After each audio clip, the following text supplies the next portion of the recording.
And I'm so excited to have this guest on. I have been watching her journey since she hit the ground in Raleigh, North Carolina, where I'm from.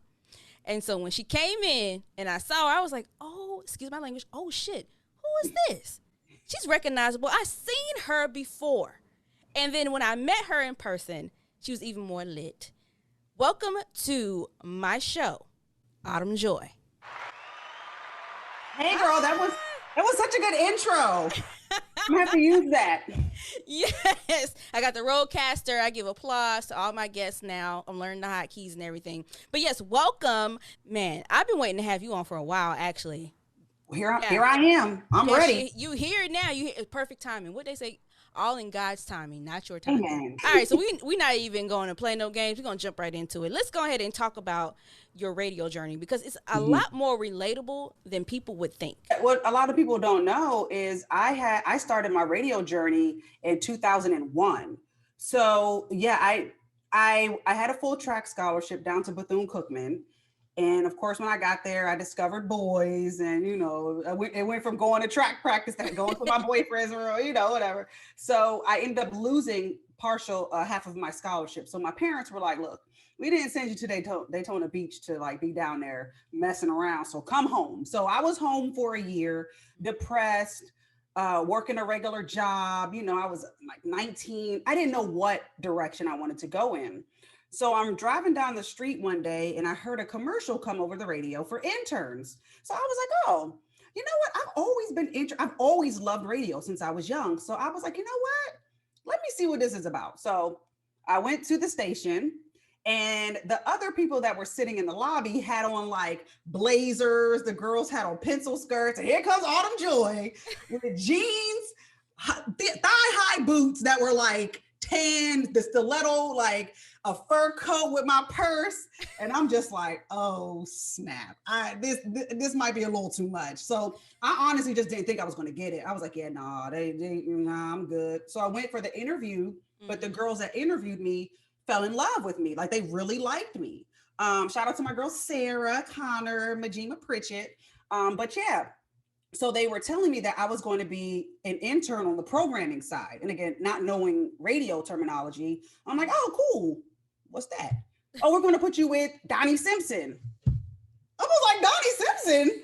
Like, he is a radio giant. He's a legend. Like, I was just going to be happy to be in promotions passing out t-shirts, but you're going to put me with Donnie? So I was like, all right. So I had to be up every morning by 5 o'clock, get to the station. I did a show prep, everything.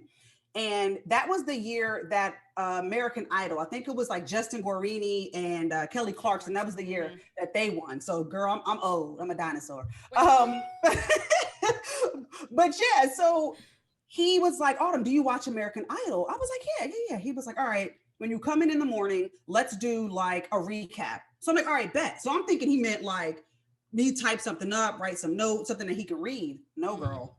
He was like, all right, Autumn, come sit at Mike B. I was like, oh, still completely oblivious to what was about to happen. So I'm like, oh, all right, cool. I had his paper, so I'm just sitting there like, he's like, oh, put the headphones on. So I grabbed I'm literally like, what is about to happen? And so he comes up, he does his intro, and he's like, all right, so, Autumn Joy. I was like,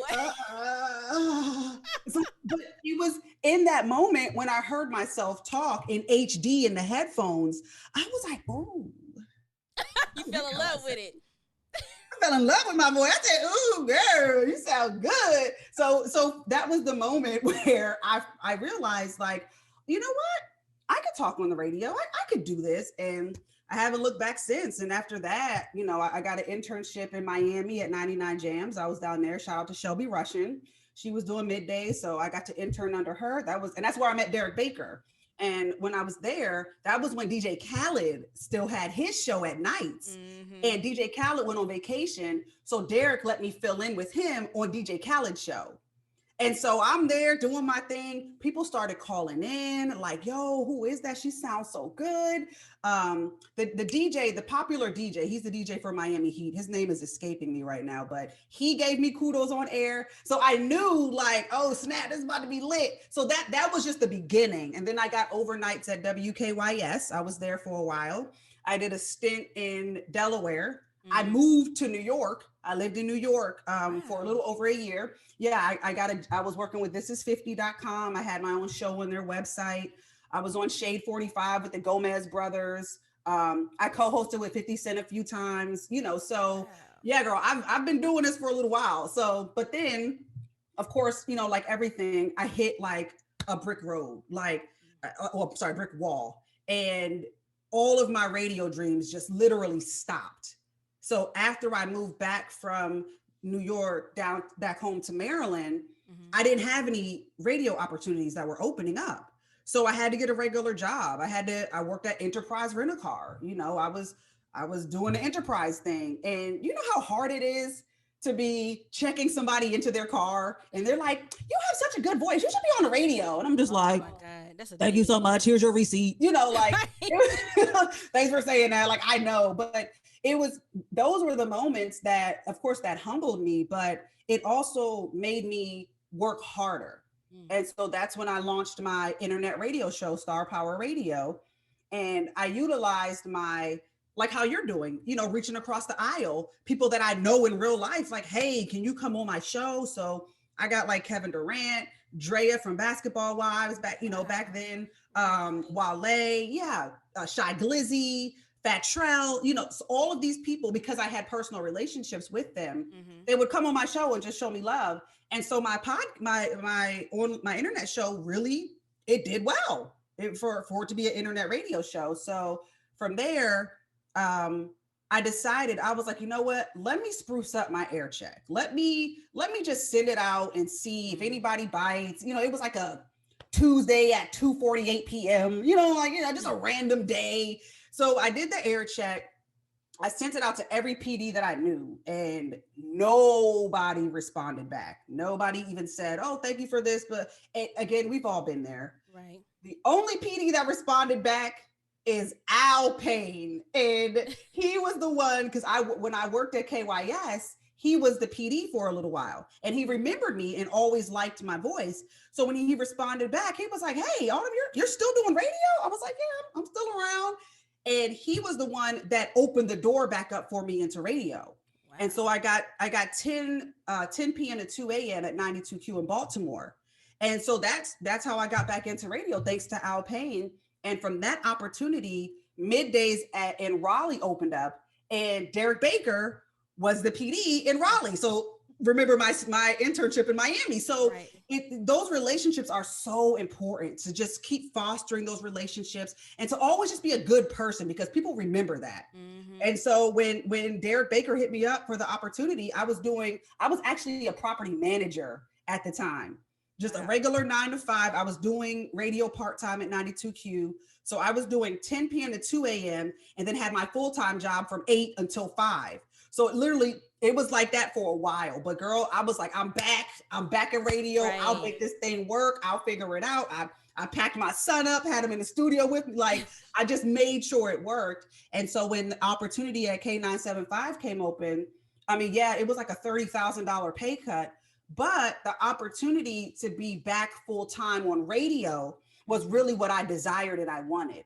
So I had to make a choice. Do I become a big fish in a small pond in Raleigh? Mm. Or do I keep trying to swim upstream in a market that you really can't grow like that? Right. And so I stepped out on faith and packed my little bags up, packed my son up. We moved down to Raleigh. I didn't know a soul. I didn't know anything about North Carolina or Raleigh, but I just knew that I got the opportunity to be full time in radio. And shout out to Derek Baker, because he was a hands-on PD, but still hands off. So he let me do my thing while I was there. And Wow. so I just hit the ground running. And you talked about some very important things. One, you worked with some legends. I mean, Donnie Simpson is a legend. You know what I'm Yeah. saying? Two, you talk about fostering relationships and keeping those relationships in order, because it brought you back into radio at a time that you didn't think you were going to get back in. Yeah. And three, having that faith, taking a leap of faith. And even though it's a pay cut, because we don't do radio for the money, we do it for the love of it. Mm-hmm. But you were able to take that leap of faith, and now it's brought you to a top 5 market You know what I'm saying? You're back home in Maryland, but you're not necessarily in Maryland. You're in Washington, D.C. at a legendary station, at a Yeah. legendary HBCU, you Yes. know, at Howard University, and you're with WHUR, which had a lot of legends come out of that market, out of that station itself. And so Mm-hmm. your story comes around full circle. But I do want to circle back a little bit Yeah, please because do. I want to, obviously, a lot of us would love to work with someone like Donnie Simpson. You know, Yeah. I met him, I saw him in person. I was like, dang, them green eyes is Oh, real. green eyes, what's Right, exactly. They really real.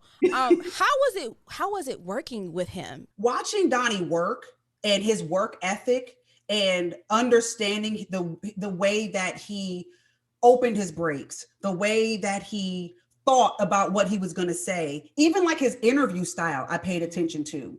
And he's a very conversational interviewer. So if you listen to any of my interviews, it's a conversation. Like I have a Right. series called Candid Conversations I do on HUR, and I call it that because I don't want to just ask the cookie cutter questions. Like, Mm-hmm. let's talk. Like, let's, I interviewed Ashanti the other day and I got so many comments like, yo, y'all sound like y'all were homegirls. I've never met Ashanti a day in my life. I love her. She's dope. But it's like, but that's how I wanted it to be. And I go back to Donnie Simpson because I paid attention to how he interviewed. Also his tone, when you're talking, be conversational. You're not, hey, 96.3 WHUR. That's not real. And I used to talk like that because I heard other jocks doing that. Mm-hmm. So I used to try to be like this. And that's not me. Like it wasn't connecting because it sounds commercial. And so listening to how Donnie talked, very conversational, it drew you in.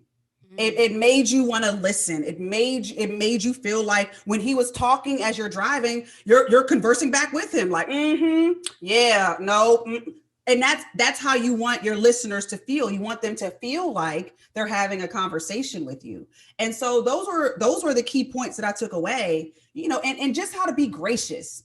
And even though he was Donnie Simpson and like, oh, he's a legend and everybody loves him, he was so gracious. Like he never not took a picture. He never not spoke to anybody. He was very nice. Like, and I was actually there for his very last show at WPGC. And of course the studio was like filled with people. And I kind of like moved towards the back because I wasn't trying to be in the way. Right. And right on his last break, girl, he was like, and last but not least, I want to thank my intern, Autumn Joi. And I was like, and so I'm like, excuse me, trying to go, excuse me, that's my cue, and so, but it was an unpaid internship. So mind you, I was there, it was just the summertime, but I was there every morning by 5 a.m. making sure he had everything that him and Chris Paul had everything that they needed. And so, so the fact that he shouted me out on his last break, on his last show, and then handed me an envelope with $500, yes. Girl, I still got that. I still got that envelope. I don't have the $500 no more. Well, obviously not.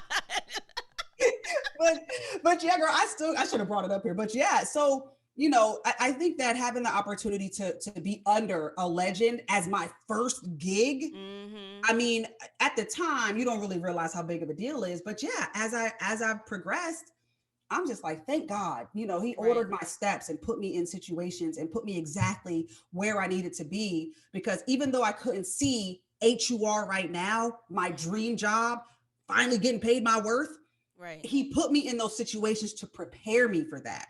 Somewhere in between that, you decided to dip into the world of reality television.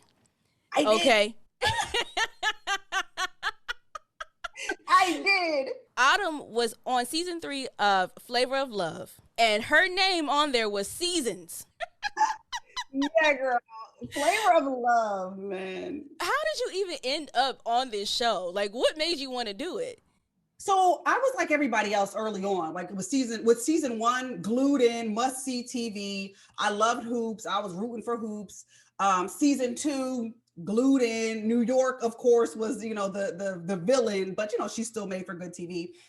It wasn't until the 3rd season when they were casting and they came to DC. At the time, I was doing overnights at WKYS. And so the lady who was doing midday, shout out to Jeannie Jones, she was doing middays at KYS. And she was like, Autumn, you'd be great on reality TV. I was like, oh, I've heard that before. She's like, I mean, you should go out for Flavor of Love. I said, I ain't going out there kissing Flavor Flav. I was like everybody else, but I don't know. I'm good, girl. Like, I'm fine. Then she was like, well, I know some of the producers. So she was like, if you want, just go talk to the producer, see how it goes. If you don't get it, cool. If you do, cool. So I was like, all right, Jeannie, I'll go. So I went, we met at this hotel right in downtown DC. I go to the room. They had like the lights and everything set up. And we sit down. They had a whole series of questions. We maybe got to like the fourth question, and they asked me something about shoes. I love shoes. Shoes and purses are my thing. So we just started talking about like shoes, different types of shoes. I'm standing up, twirling around, doing this, doing that, cracking jokes. And they were like, when I say like tears coming out their eyes, laughing at me, they didn't even get the rest of the questions in. And the lady was like, listen, I love you. I'm going to make sure you're on the show. So I'm like, okay, so whatever. Like Hollywood talk. I know how that goes. So that next weekend, me and my girlfriends went to Miami. And so I get a phone call for a 310 number. I'm like, I don't know nobody in Cali. Girl, it was the producer. Like, hey, it's such and such from Flavor of Love. We loved your audition tape. We would love to bring you on the show. I was like, I'm looking at my girl. We laying on the beach. I said, okay. So they faxed my contract. The contract was like this thick. They faxed it to the hotel. I took like stacks and gave it to my whole girl. I was like, here, you take that, just initial at the bottom. I wasn't reading all that. You initial here, you initial there. I had to go get an STD check. So contrary to popular belief, you have to pass a full STD check because some of the girls do have sex with Flav. I was not one of them. So I ended up, going out there, and I did not think I was going to make it that far. The first day, the first shot, you'll remember, every season, the very first shot, all the girls are lined up by the front door. Mm-hmm. Flav pulls up in the driveway. We're like, oh, all excited. All of the girls, I kid you not, they all had on little mini skirts, stilettos, boobies out. And here comes Autumn with jeans and a leather bomber. And I'm like, snap. I'm not going to make it far. Like, this ain't for me. Then when they opened the doors, they all ran in. I just casually walked in. And they're like, they started early. They were like downstairs drinking, trying to get camera time. And I was just like, man, what am I doing? Like, I'm already on the radio. Like, I have a career. Like, do I really need to be doing this? And it wasn't until I was upstairs sitting in one of the rooms with another one of the girls who was kind of over it, and we were just kind of waiting. One of the producers came out and they were like, are you guys going to go downstairs and socialize? I was like, oh, I'm just waiting for you guys to tell me, what time my one-on-one time is with Flav. And they were like, oh no, because they already gave other girls. So girls that they knew were going to stay, like the more outlandish girls, they gave them one-on-one time. But the rest of us had to kind of try to get it. And so I had to make a decision. In that moment, I was like, okay, do I want to be the girl from DC that got sent home early, or like the first episode, or do I really just legit want to see how this thing goes? So I was like, bump it. Let's see how it goes. So I had a picture. My brother at the time was incarcerated. And so he literally, like, I went to visit him before I left, and he told me, he's like, man, Autumn, do that shit. Why not? Like, It's good promotion, bump it. So I grabbed a picture of me and my brother, and Flav was sitting downstairs in one of the chairs, and it was like one girl, Prancer, my girl Prancer, that's my girl. She was sitting on one side. This other girl who got cut the first episode, I don't remember her name. She was sitting on the other side. Other girls were standing around him. So I was like, okay, I got to get him away from these girls. What do I do? So I was like, just be bold. So I walked up. I said, Flav, if you want to deal with a real woman, come and holla at No, I said, Flav, if you want to deal with a real woman that doesn't have to do all of this for attention, come and holla at Seasons. The girl's like, whatever. But Flav looked at me. He was like, excuse me, pick the girl. He was like, I'm going with Seasons. He got up. I was like, oh shit, it worked. Oh, it worked. Okay. And so he grabbed my hand, and it's so funny because I didn't think it was going to work. We started walking, and there was like some curtains right here. And so I was like, all right. So I pulled the curtain back. It was a wall. I was like, oh, let's go over here. So he sat down, and I showed him the picture of my brother, and I was like, hey, listen, I'm from DC. My brother, he's incarcerated. He's the one that told me to come on. Da, da, da. You know, I'm not here for all of that. I'm here to get to know. Like, I was honest with him. Mm-hmm. And from that point on, he was always checking for me. But like, we became really good friends over the seat, like over the whole shooting. You know, we really became like, he really became a really cool friend. And so he really liked me. I made top three. Like, I made it very far. Right. I got eliminated off some BS, but it did get to a point after being there for 3 months, you Ready know. to go. Yeah. So when it came down to it, our trip, first season, they went to Mexico. Second season, they went to Vegas. But our season, we went to the south of France. So when Oh. they told us our trip was to the south of France, I was like, oh, I'm definitely staying around long enough for that. So yeah, so I mean, I ended up getting eliminated in France, but it was cool. And the producers, I had like an arch nemesis on the show. Her name was Sincere. Mm-hmm. So me and her were constantly going back and forth. Like, oh God, that was our I remember storyline. that. I knew I was about to get eliminated. So the producers, they were coming in, you know, doing my mic or whatever. And they were like, you know what? You should go out with a bang. Like, you should hit Sincere. And I was looking like, no, thank you. Like, I was very aware that this would be YouTubeable. And I'm not trying to be that chick that people can pull footage up of me like getting into a physical altercation. So Right. I knew I was getting eliminated. I went, gave Flav a hug, said bye to the ladies, and I'll chuck the deuces, girl. Like, but it was an experience. Like, I don't regret it. Mm-hmm. It was a moment in time. I had so much fun. You know, I didn't have to work for like 2 years after that because I was either getting booked or, you know, just enjoying, you know, Right. being flown around by different actors and athletes and people that just wanted to be around. So yeah, girl, that's a whole nother podcast. But, but yeah, Um, so we're gonna move on a little bit because I want to talk about what are some of the other adversities that you've had to deal with over the years. I would just have to say, honestly, the biggest thing that a lot of female radio personalities have to deal with is the male ego. You Mm. know, I told myself early on that I never want to be in no man's shadow.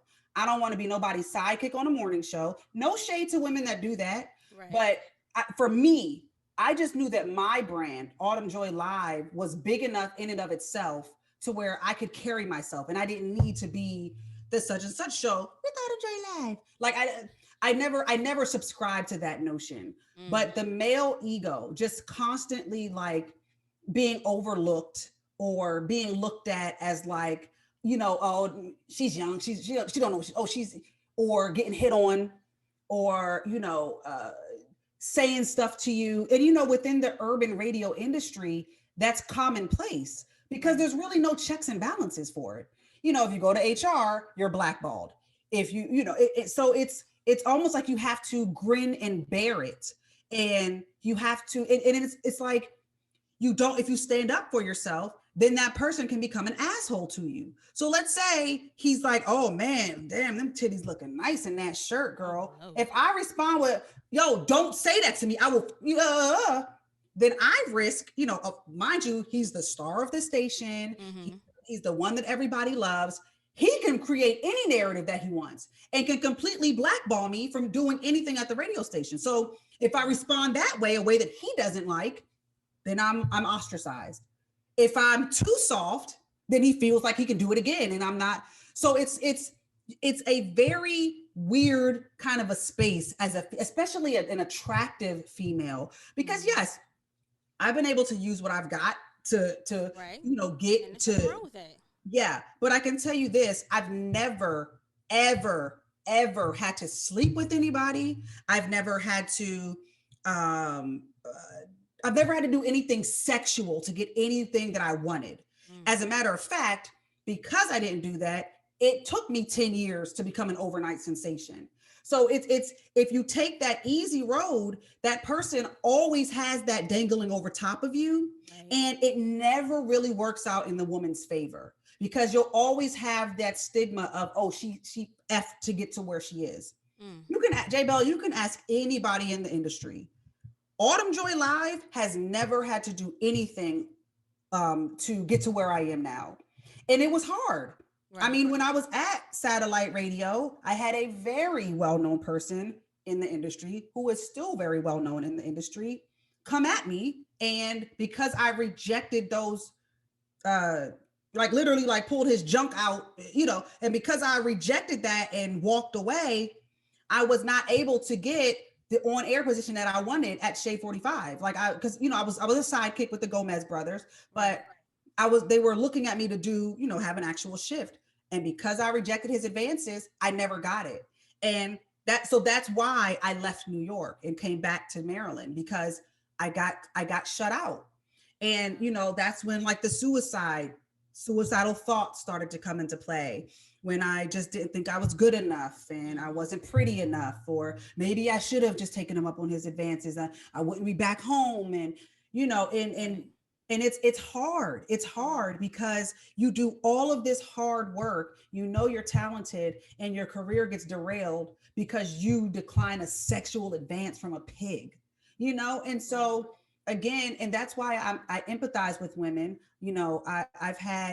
I've my career has been riddled with other women who have tried to fight me. I've had a woman who, well known, literally tried to fight me because this is when I was an intern. She was late for her on air shift.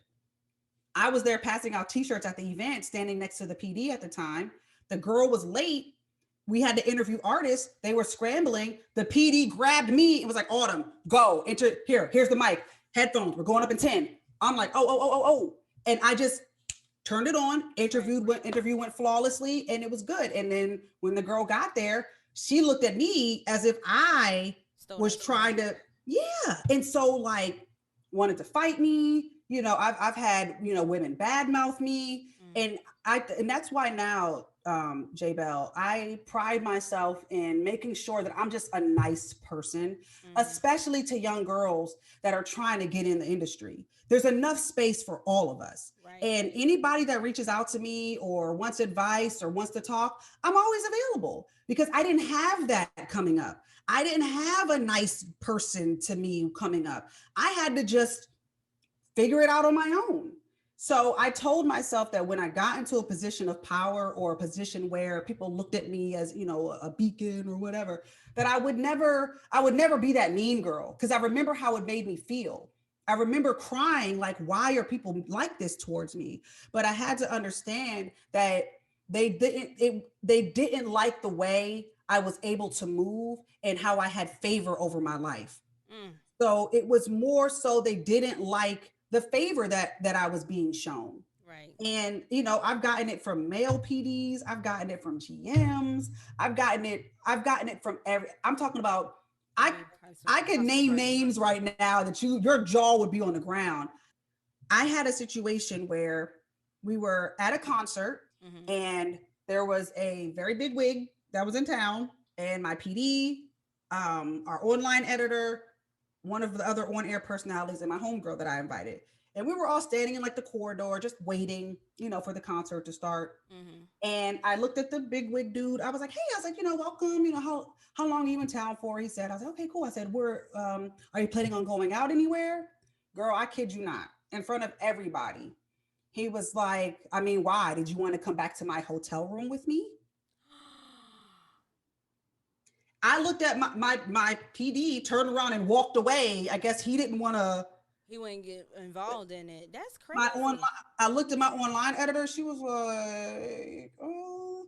And I was just like, oh, no, I'm good. Thank you, though. No, not thank you. I said, oh, no, I'm good. And just like grab my phone. I was like, yo.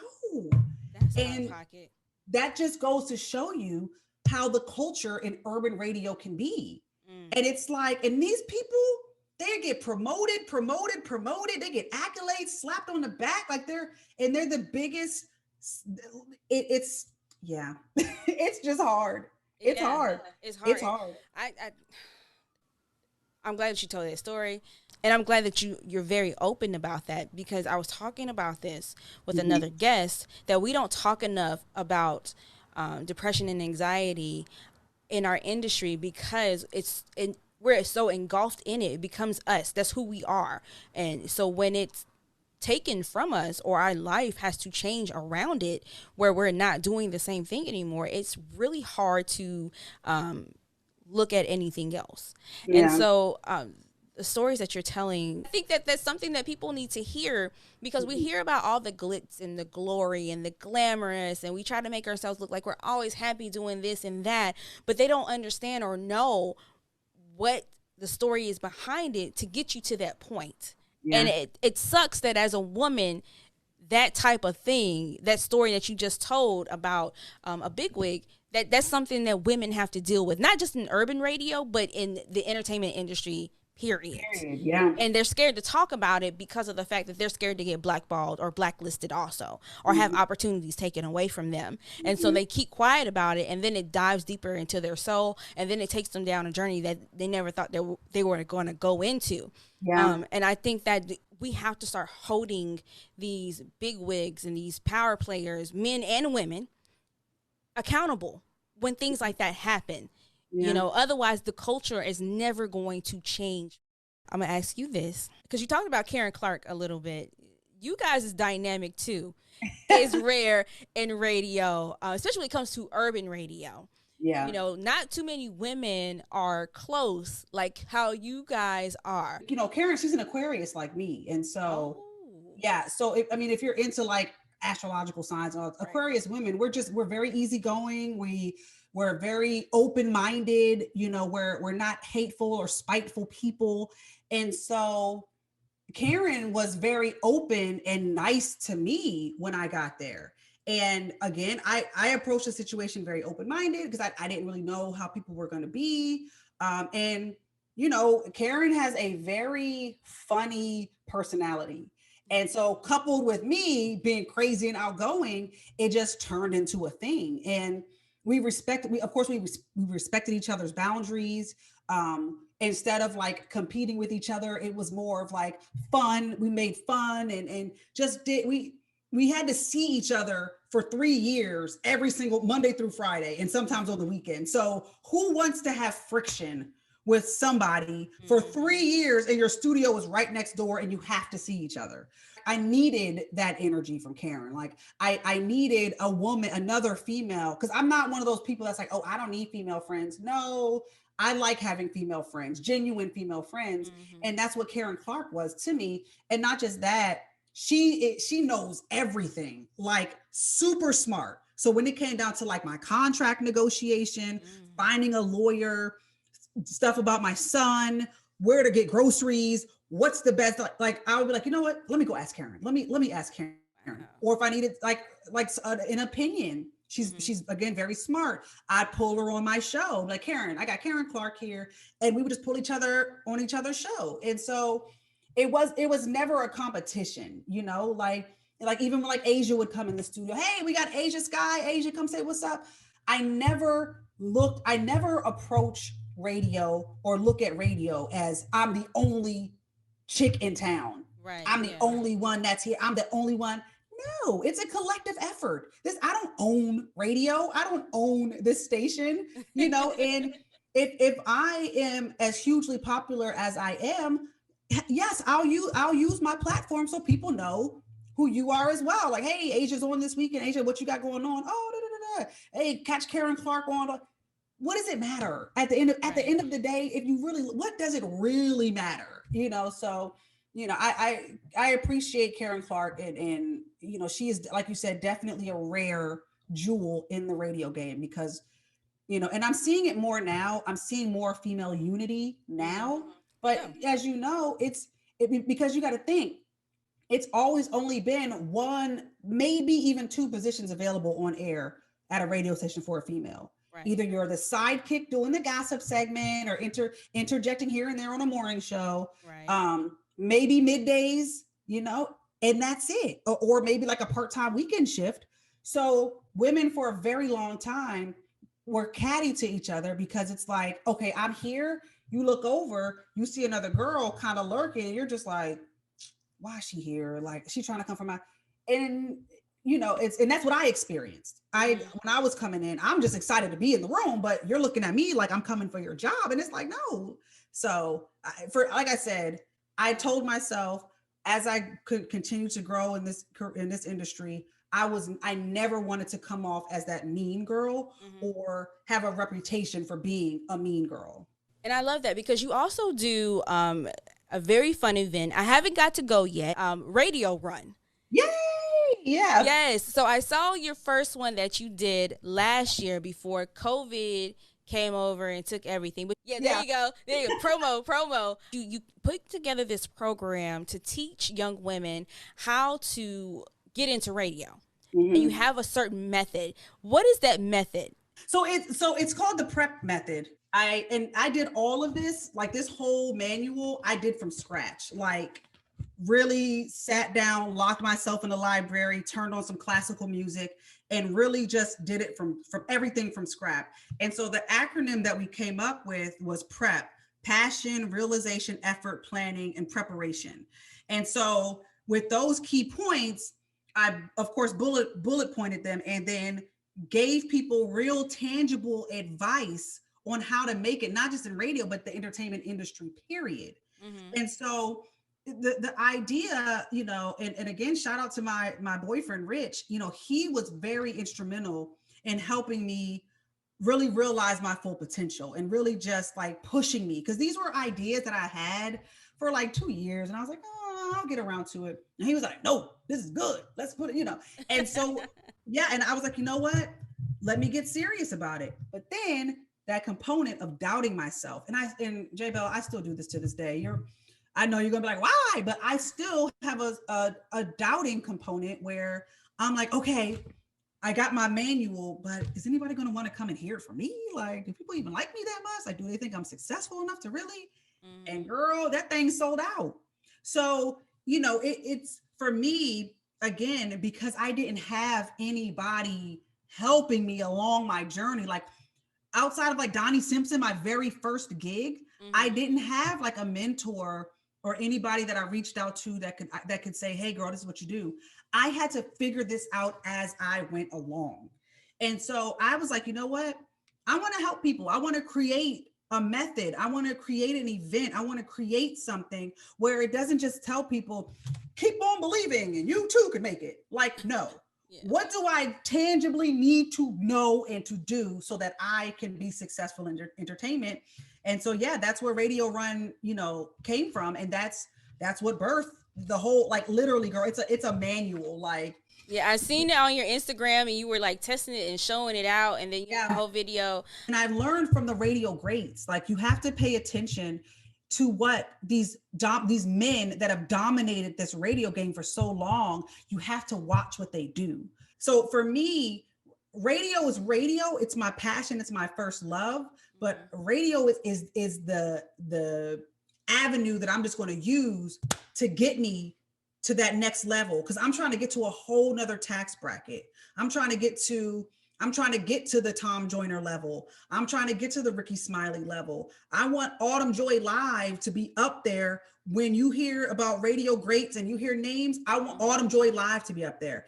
That takes me back to my point where I don't want to be a sidekick under somebody else's umbrella. I don't want to be in somebody's shadow. I don't want to have to try to book stuff as, oh, I'm such and such from such and such show. And they looking at me like, oh yeah, okay, but you know, can you get your boy to come? No. It's Autumn Joi Live. It's okay, all mine. Like, all mine, my brand. And I think that, you know, and I've seen a lot of women doing that and I love it. I love it. I love the fact that there's women that believe in themselves enough, like the J.Belles of the world, to, you know, create your logo and create your marketing and to just keep going and keep staying visual. And again, I do talk about that in my radio run, but that's very key. That's very important. And I said it the other day, don't focus on how many likes you're getting. Don't focus on how many views you're getting. Like I have over 50,000 followers and I still sometimes average only 1,200 views on videos or 600 likes on pictures, you know? And so if I focused on that, and I used to look at it and say, oh, I only got 500 likes. Let me take this down. Nobody liked it. Girl, you're going to take this picture. You know, I'm sorry that I'm not showing more ass, but this is me. This is my timeline. Take it and y'all go. Like, and once you remove that from, once you stop trying to please everybody and just focus on what you're doing, girl, if I had gotten my big break 10 years ago, I would be out of radio right now because I wasn't ready. I was not ready. I wasn't in my mind. I thought, oh, I got it. I'm here. But God was like, no, girl, you still got, you still have more life lessons to do. If I hadn't been in property management, I wouldn't really know paperwork, reading my contract, making sure everything is correct, being organized, everything that's prepared me for the moment that I'm in right now. And so that's why I'm able to do so well in this space and where I am, because I went through those hard moments. I was overlooked. I was being laughed at. It, not saying you're being laughed at, but I'm just saying, like, right, I was being laughed at. I was the one that, you know, people were on the inside, on the out, like they could have helped me, but didn't. And, you know, and it sucks because what people think is that, and don't take this the wrong way, because this is how I was looked at. Mm-hmm. You're not important enough to really pay attention to. People don't pay attention. People didn't start paying attention to me until I got to K975. And then it was like, oh, you know, but I took it and ran, girl. You couldn't tell me, like, all right, babe. I let people really thought that K975 was my first opportunity in radio. And I'm like, you know what? If that's what y'all want to think, that's fine. I don't care what people think. And that's another thing. I stopped caring about what people thought. And I just moved the way that I wanted to move and acted and talked the way that I wanted to act and talk. And I just was my authentic self. That was it. Right. That was it, literally. We are going to play a game of Black Card Revolt. Ooh, come on, sound effects. Right. Want to hear it again? Let's do it again. Do it again. Yeah. Now you gotta get 4 out of 5 in order to keep your black card. Otherwise, I'm snatching it. I can't get my black card revoked, babe. What does it mean? This is according to Mama. Mm-hmm. What does it mean if she dreamt of fish last night? You pregnant. Oh, you did it before I could even get it out. Yeah, I'm trying to keep my black card. All right. You got that one. Okay. All right. So next one. Approximately how long did Sophia have to fight? All my life I had to fight. There you go. You got another one. Okay, next one. Which character from Martin lived on the 5th floor? Bruh Man from the 5th floor. Dang it, you getting them. All right. Okay, all right, here we go. Who is Oprah Winfrey's best friend? Gail. I knew you were going to know that one. Okay. All right. Last one. I don't think you're going to get this one, but either way, you won. So let's go ahead and ask it. When grandma tells you to wrench it off, what do you need to complete the task? A wrench, B, lots of salt, C, hot sauce, or D, water? D, water. That's because I gave it to you. That's okay. All right. Autumn Joi, you have been a joy. No pun intended. I enjoy having you on. For all of my new listeners and new viewers that will be watching this also on the radio, fam,